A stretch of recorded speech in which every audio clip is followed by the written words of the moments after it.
Luca Production présente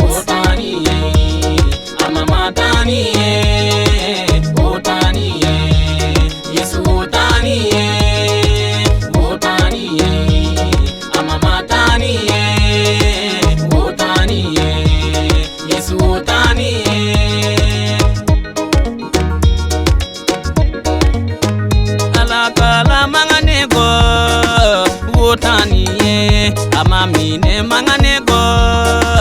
wotaniye netaniye ama wotaniye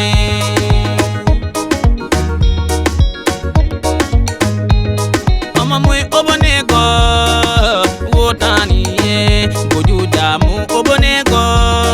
ama wotaniye netaniye ama mataniye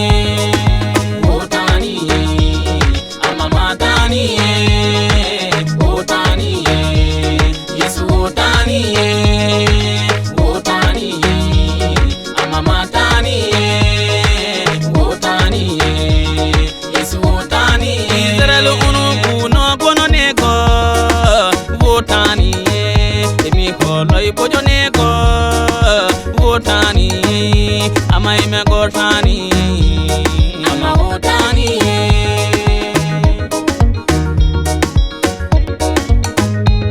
mude nyiwanego wotani niune bulonego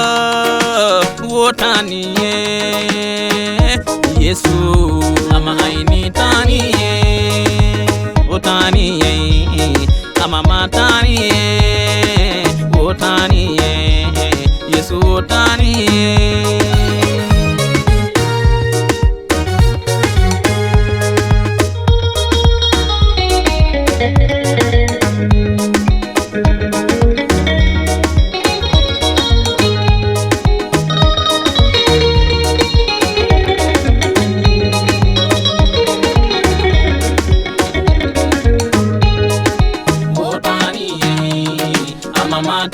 Mataniye, wotaniye,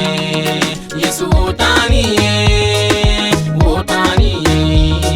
ama mataniye, wotaniye,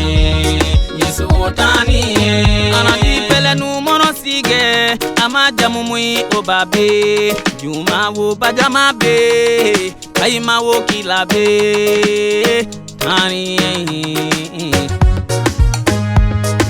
Mui obonego ubirepo amajamu mui obonego ubirepo nyangune mui baranego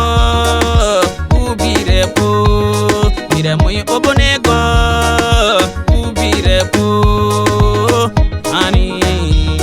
amamatani